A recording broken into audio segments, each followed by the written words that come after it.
Okay, let's take a look at the DB lateral raise. We'll watch some reps, and then we'll talk about it.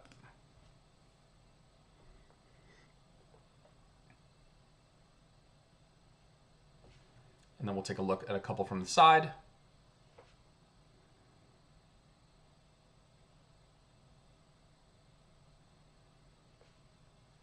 Okay, so for any of you guys who have ever done lateral raises before, what you were likely taught is to stand straight up and raise directly out to the side.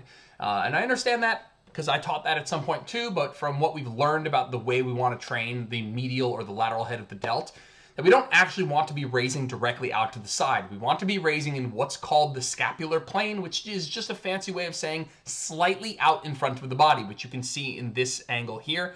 I'm not raising directly out to the side, which would actually be directly in line with the camera. I'm raising slightly out in front, right?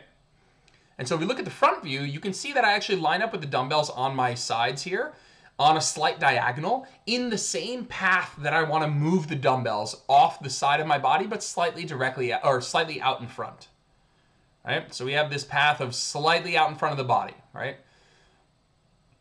Second thing I want to look at is that in order to raise out in front of the body, if we were to stand up straight, your body would want to counterbalance by moving backwards. And the heavier that the dumbbells get, the more you're going to have to engage in this slightly hip-hinged position. So what I recommend for you guys right off the bat is to use a slight hip hinge. Now, when I do a slight hip hinge, I like staggering my feet. It helps me feel more stable, actually takes some of the pressure off my lower back.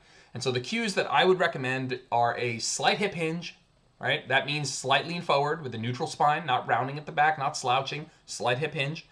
Staggered stance, right? Slight lean forward, and raise out to the side, but slightly out in front. The other question is, how high should you raise? Anything, plus or minus 10 degrees from, let's say right here, 90, let's call this 90 degrees. Anything, here or 10 degrees up is going to be just fine. Ideally, what I would want you guys to do is to raise just above that 90-degree point. It doesn't need to be directly overhead. I don't want it directly overhead. We have other exercises for that. I want this to be just over 90 degrees here. So quick recap. We are going to use a slight hip hinge, a slight lean forward, a staggered stance, a slightly angled dumbbell, and we are going to raise out to the side, but slightly out in front in what's called the scapular plane. We can talk a little bit more in detail why we might do that, but long story short, it is actually just the best place to train the medial delt. This is the proper arm path for training the medial delt. And a lot of what we've been doing, which was this like raising out to the side stuff, I've been there, I've taught it, I've done it, just doesn't seem to be optimal given what we know about biomechanics today.